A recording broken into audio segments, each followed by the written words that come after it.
that your poetry, in the Bill Moyers book, you talk about the tea house practice of Zen. Right.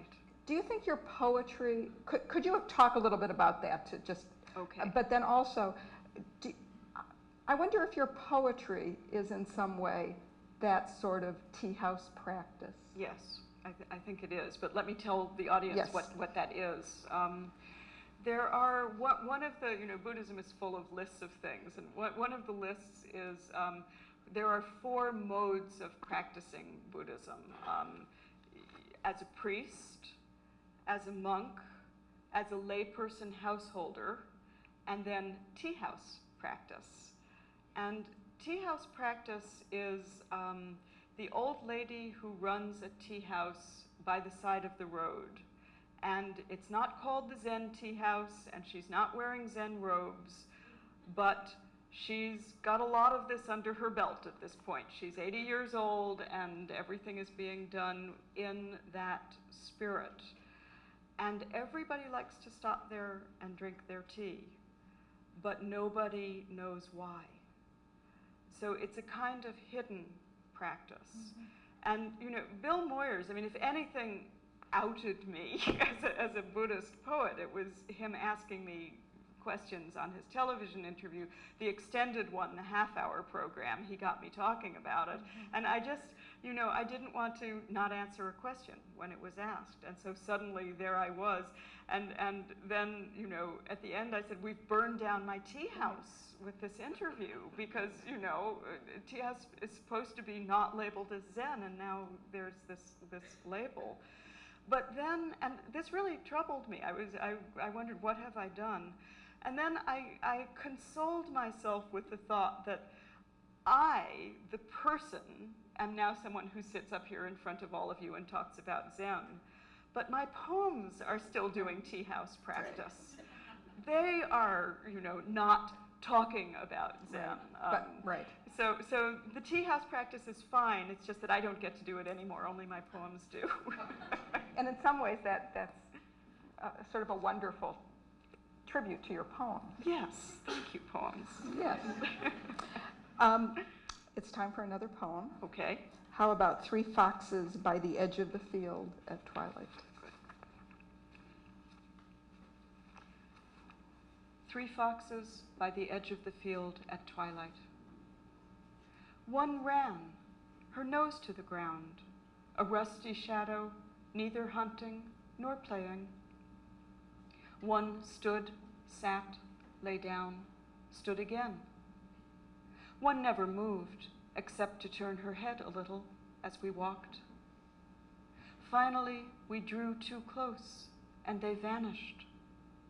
The woods took them back as if they had never been. I wish I had thought to put my face to the grass. But we kept walking, speaking as strangers do when becoming friends. There is more and more I tell no one, strangers nor loves. This slips into the heart without hurry, as if it had never been. And yet, among the trees, something has changed. Something looks back from the trees and knows me for who I am. What is that looks back from the trees and knows you for who you are? It is everything that we travel through this world with. We aren't alone. We are witnessed by our interconnection with all being. Quite literally, of course, it's the foxes. Mm-hmm. The foxes have disappeared, but they turn back to watch. But it means much more than the foxes. In a way, it's talking about the way the earth keeps us honest. Talk about that a little more. Well, we're not being very honest these days as a culture. We are destroying the earth badly and rapaciously. And the earth knows this. The earth is looking back at our human activities, at our mining and logging and polluting and excess. And it reflects back to us exactly the conditions we are creating. It shows us for who we are.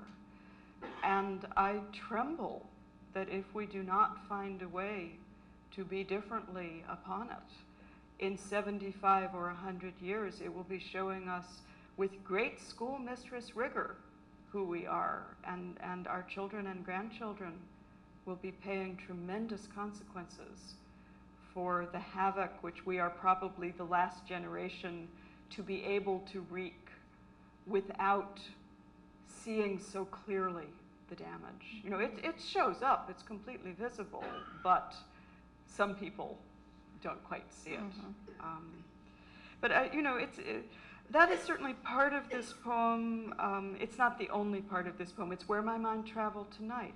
I mean, one thing about poems is they don't mean just one thing. They don't have just one path of association or resonance. They are part of the reason I love poetry is for its multifacetedness, for the fact that one image can stand for something of the spirit or something of ecology. The foxes can be moved either direction depending on what in me is reading this poem at this moment.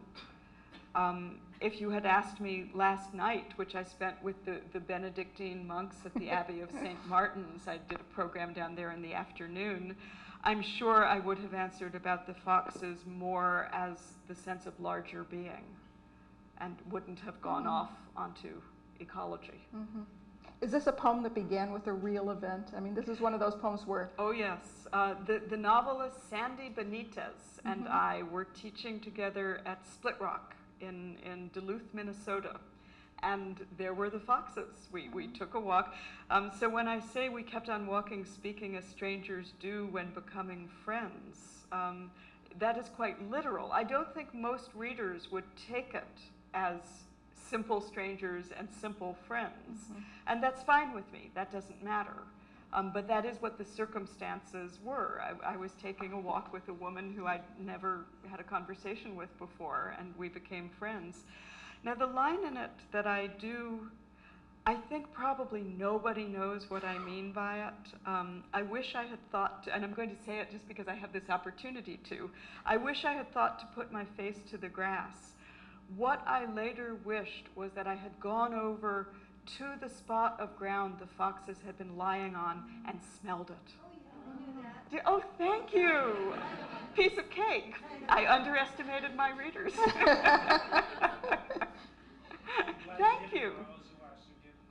Well, and I'm glad to hear that somebody got it, so we're all happy.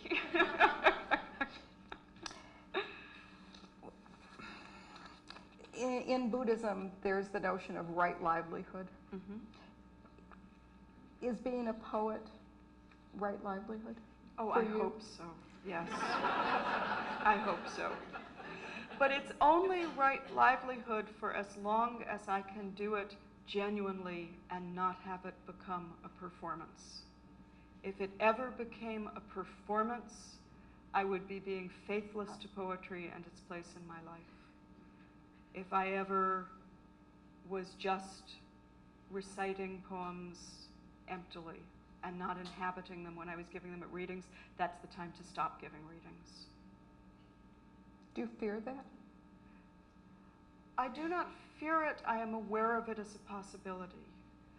You know, that poetry has become a livelihood at all is very surprising. No one who starts writing poems expects to have it become their livelihood. You don't expect to have all these beautiful books on a table someday. It's still a surprise to me. But I think, you know, part of leading an awake life is being aware of what the risks of one's path are.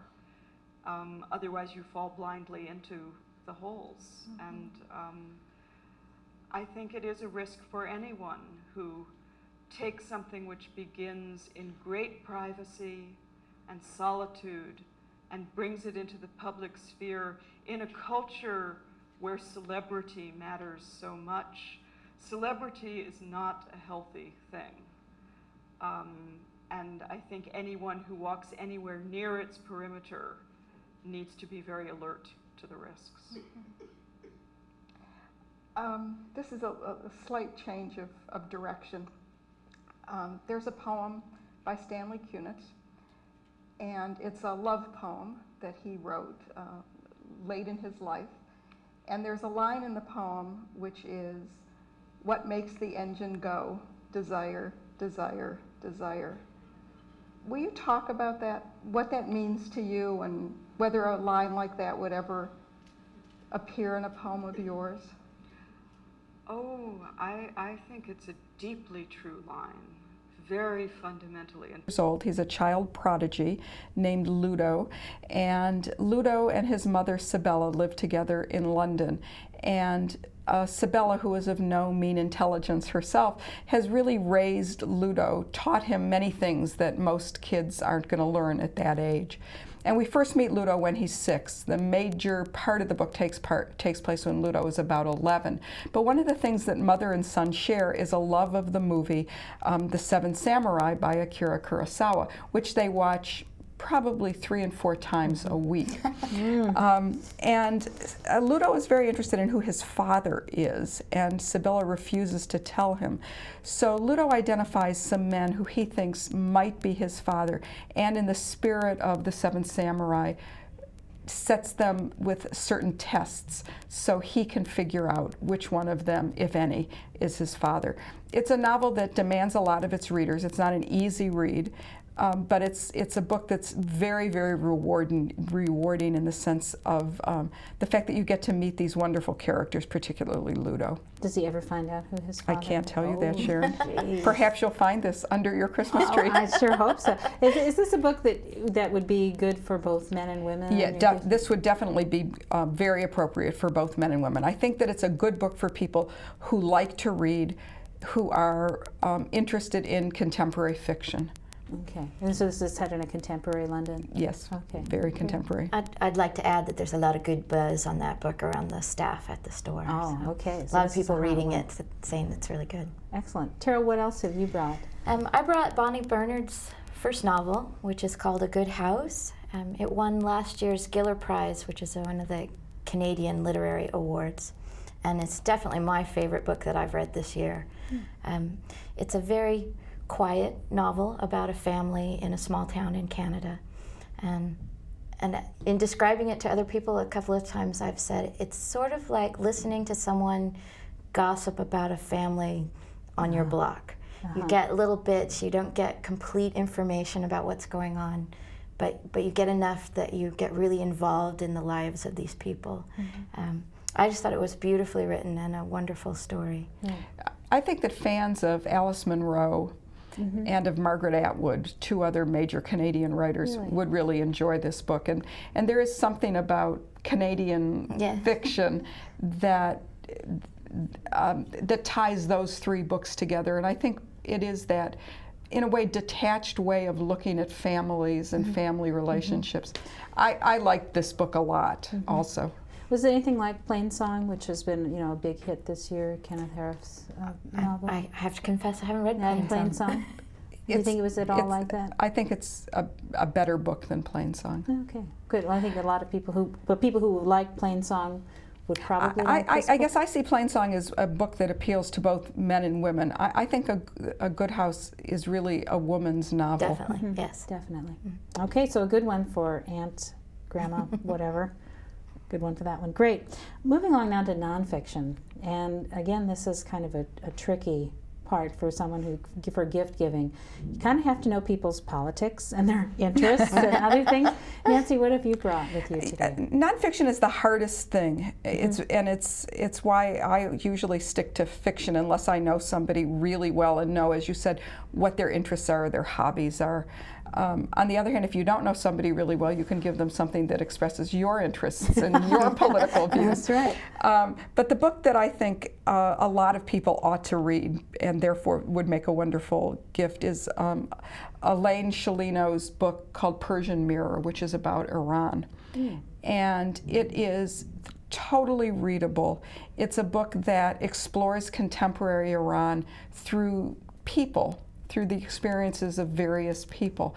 And I think that she does a great job, better than a lot of books about Iran that I've read recently and even reviewed, in bringing the mysteries of Persia, in opening up the country a little bit for us. So it's contemporary Yes. story. So it's a very recent look. It's a book, right, about contemporary Iran and about the relationship with Iraq. I mean, it brings in all of the politics, but it's one of those books that really gives you a touchstone in a way. So when you're reading newspaper articles about Iran, you have something to relate it to. And I think that's the kind of book that I like to get as a gift and that I like to give as a gift. Okay, great. Terrell, what did you bring along in the nonfiction category? I think I brought Stephen Ambrose' new book about the building of the Transcontinental Railway, which is called, I don't see it on the table. It is. The last, I've forgotten the name now. Okay, can we start with the next one? Can we cut to? Can we cut? We'll start the next category. It'll be easy for us. That would to be better. That's fine. Because we've on been. the floor over there. Yeah, we because we didn't took put it on the off. table. What's this one? Oh, that's the the chat last, one. That's the last. No, that's the last samurai. That's someone. Too many books. Yeah. I took him off the Okay, table. so what did you We'll want just to do start. We'll just after Nancy finishes with her, there? her thing, Mhm. her thing about contemporary Iran, and I'll just pick it up with. I'll just ask Terrell again what her. Oh, you want to book. pick it up there? Yeah, asking after Tara Nancy at the end. finishes hers, and we'll just pick it up from where I say, and Terrell, what did you bring for nonfiction? Okay, so you want to do Nancy again? No, we're not going to do Nancy. We can just start You with want me. to use, We'll Yeah. cut The from one that you Nancy. did We'll with cut Nancy. from Nancy, and then just then go. to me. So we're going to take up with Me. Tara. Are you asking Tara? Me, and again? I'm going to ask Terrell. Okay. Okay? And I won't screw it up this time. Don't worry about it. Coffee table is next, and biography. Who do we have for our biographies? We've got Bruce Chatwin. And Elizabeth David. You got Elizabeth David. Okay. You ready? Mm-hmm. Want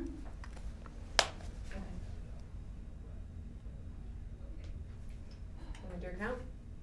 Yeah. Okay. 5, 4, 3, 2, 1. Great, Nancy. Terrell, what did you bring today for in the nonfiction era? I brought one that fits the category of what can I give my dad. It's Stephen Ambrose's new book, Nothing Like It in the World, about the building of the Transcontinental Railway. I always find Stephen Ambrose to be a very dependable, Right. if not thrilling author, at least really good and fits in that category that my dad likes of something technical, historical, solid, Well written. well written. Okay, great. Stephen Ambrose, the gift that fulfills all Keeps on categories, giving, right? right.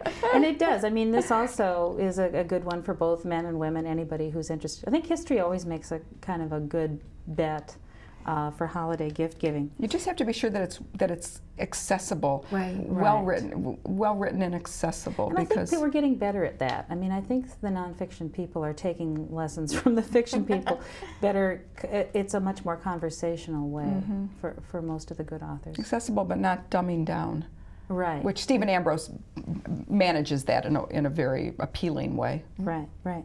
The other thing that is a great gift, and it's something that you never go out and buy yourself, is a nice coffee table book. That's true. And Terrell, you brought one or two with you. I did bring. Do you want me to show Yes, them? no, that's okay. We'll show those on camera. But Okay. I brought Art Wolf's new book, The Living Wild, which is a huge coffee table book of wild animals in their natural habitats, and it represents years and years of work.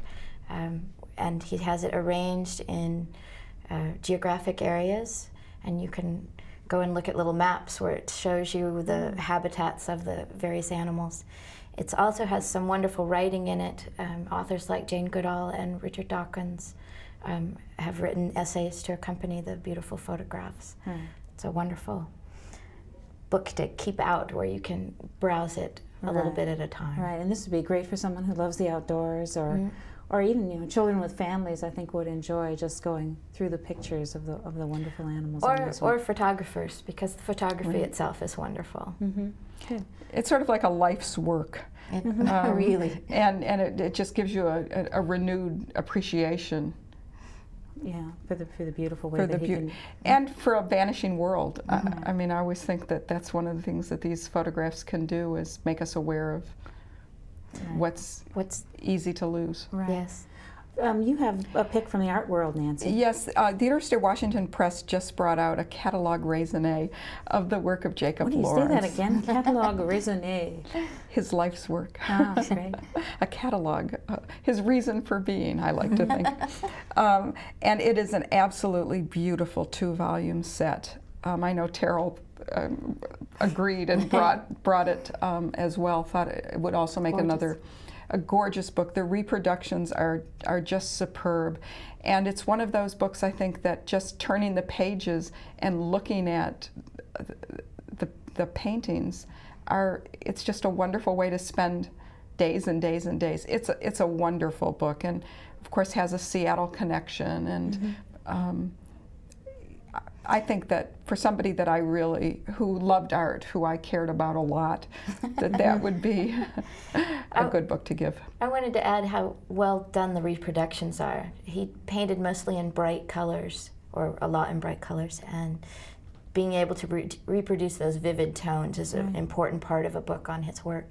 And I think they've done a terrific job of showing the vibrancy of the work. Yeah, this would be a great book, I think, a gift for families if you wanted to give something that the whole family could enjoy. I think to have this on the coffee table, both of these books. Both of those. Would be wonderful choices.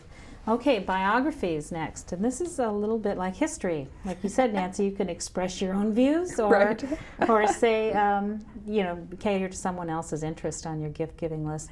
Nancy, what do you suggest in this? Well, this is, my suggestion is another book for readers.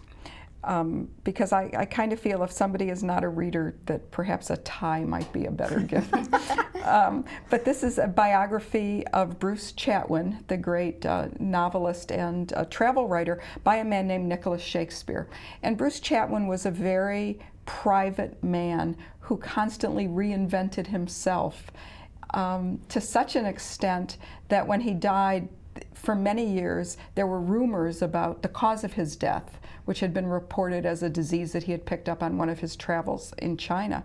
And what Nicholas Shakespeare, who is a novelist in his own right, does is really give you this well-rounded picture of a very, very interesting man who loved mysteries, particularly mysteries about himself. What do you mean by reinventing himself, Nancy? I think that there are people who go through life adapting to the circumstances in which they find themselves by changing themselves. And some people who change themselves and then find circumstances in which they can be that new person. And I think that's how Bruce Chatwin was. What were some of the books that he's written so people are... Songlines is my favorite. The Black Hills is another novel. And I just think that his books, Bruce Chatwin's novels are not, and travelogues are not to everybody's taste. But I think if you want a biography about an interesting person, that this is a book that would do that. So you don't necessarily need to be familiar with his works? I think it would help, but I don't think you need to love them to appreciate this book. Okay, great. Terrell, what did you bring for the biography? Well, I brought a biography of another Brit. It's called Writings from the Kitchen Table. It's the authorized biography of Elizabeth David, who almost single-handedly brought about the revolution in British cooking around the 50s and 60s.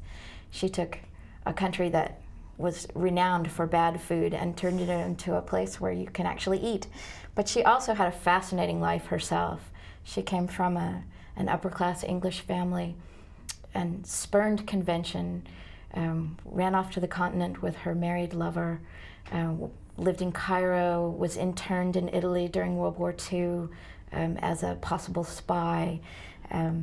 So she had a very interesting life before she came back to England and settled down and started writing about Mediterranean food and started promoting a beautiful lifestyle for people who had never known. Who were eating boiled things. She brought lemon juice and olive oil and garlic and showed people what life could be like. That's great. It's a well-written book and about a fascinating person. And since I love cooking.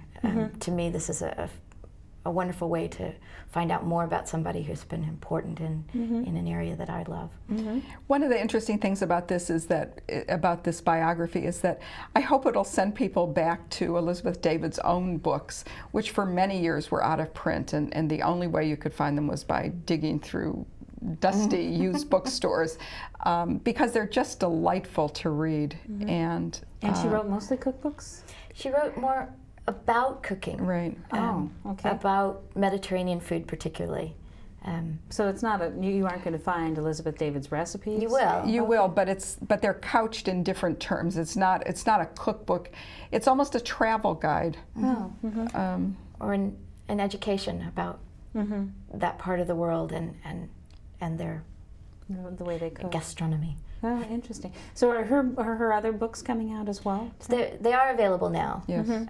They have been republished in the last couple of years, so you can read her. So that In might paperback. and that might be a great combo. A terrific combo. And add a nice bottle of olive oil and some cooking spoons, and you get a wonderful gift. That's great. That'd be a great one for mom or whatever.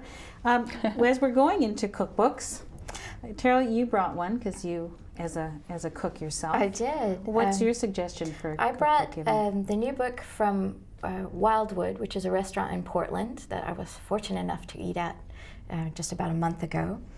And this is a beautiful book with lovely illustrations. It also has fabulous recipes. But one of the things that makes it a little unusual is that it has a long history of the restaurant that also talks about the Willamette Valley and the uses of fresh produce in Northwestern cooking and how seafood has influenced the cuisine of this area. So you get more than just recipes. It's got a lot of information, a lot of history of the area. It'd make a terrific gift if you're sending some Hello and welcome to this edition of Book Talk.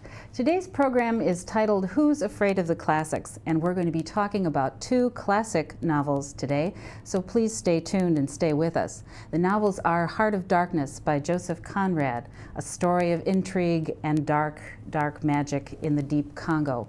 The second is This House of Mirth by Edith Wharton, a wonderful novel of manners and set in the turn of the century in America. And my guests for today's book talk are, of course, Nancy Pearl from the Center of the Book at the Seattle Public Library. Welcome, Nancy. Thank you. And Mark Kernigan, who is avid reader, former teacher, book lover. Welcome, Mark. Thanks. We'll be back to talk about our two classics and who's afraid to talk about them in just a minute, so stay tuned for this edition of Book Talk.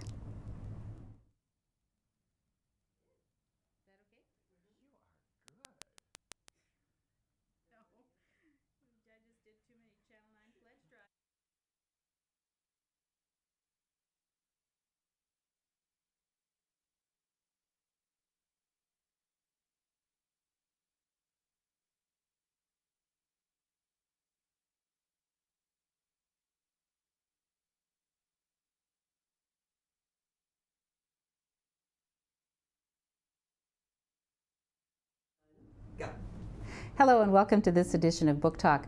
I'm Sharon Griggins and I'll be your host for today's program, which is entitled Who's Afraid of the Classics? We'll be talking about two classic novels, both set and written at about the same time at the turn of the century. The first is Heart of Darkness by Joseph Conrad, and the second is House of Mirth by Edith Wharton. The first, Joseph Conrad's Heart of Darkness, is a wonderful dark tale of what goes on in the Congo with the mysterious Mr. Kurtz. The second is a comedy of manners, not a comedy, excuse me, I've got to do that again. I always want to say comedy of manners. But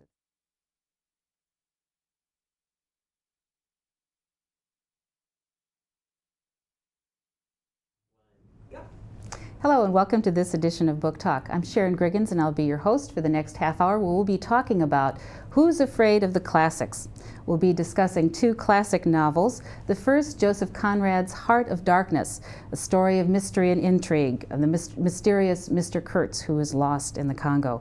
The second, House of Mirth by Edith Wharton, which is a wonderful novel of manners set at the turn of the century in America following the misadventures of Lily Bart.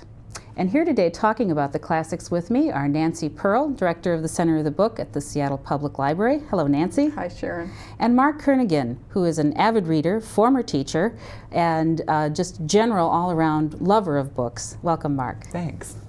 We'll be back in just a minute to start our discussion of the classics, so please stay tuned for this edition of Book Talk.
We're back and we're going to start our discussion about reading the classics with just some general talk about the classics. Nancy, Mark, what do you consider a classic work of literature?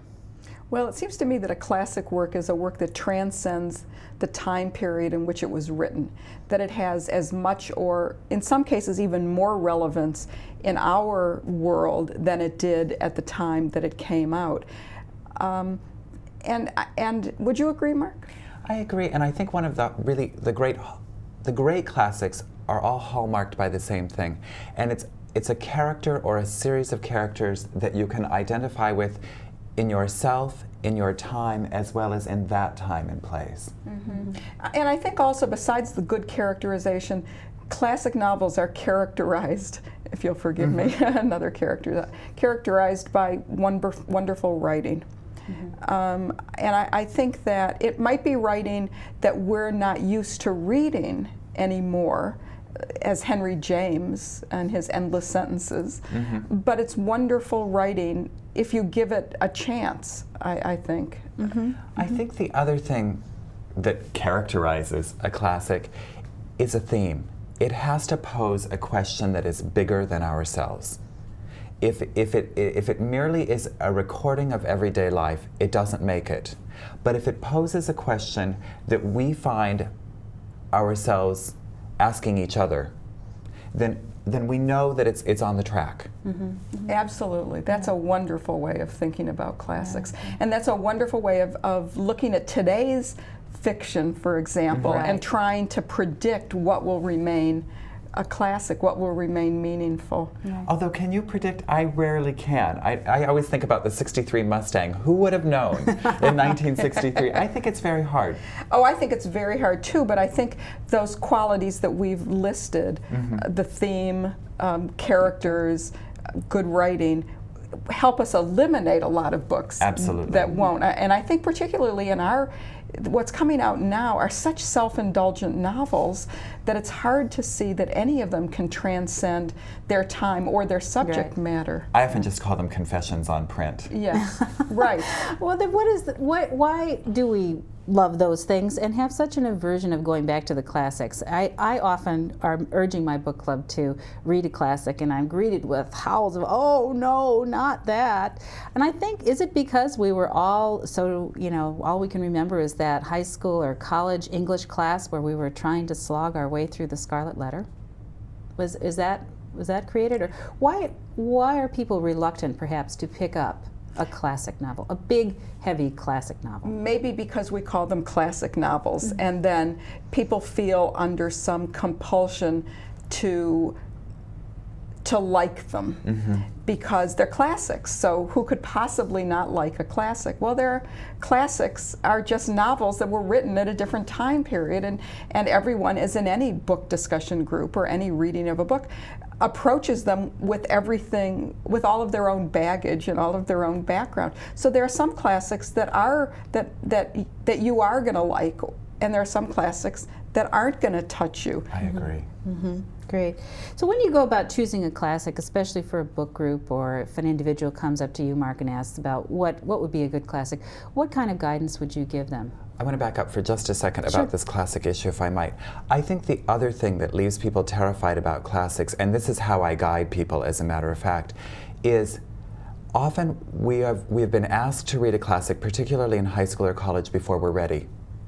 Most classics were not written for high schoolers or college students. They were written for adults. They were serialized in magazines. They were put out in that classic 19th century 3-volume set.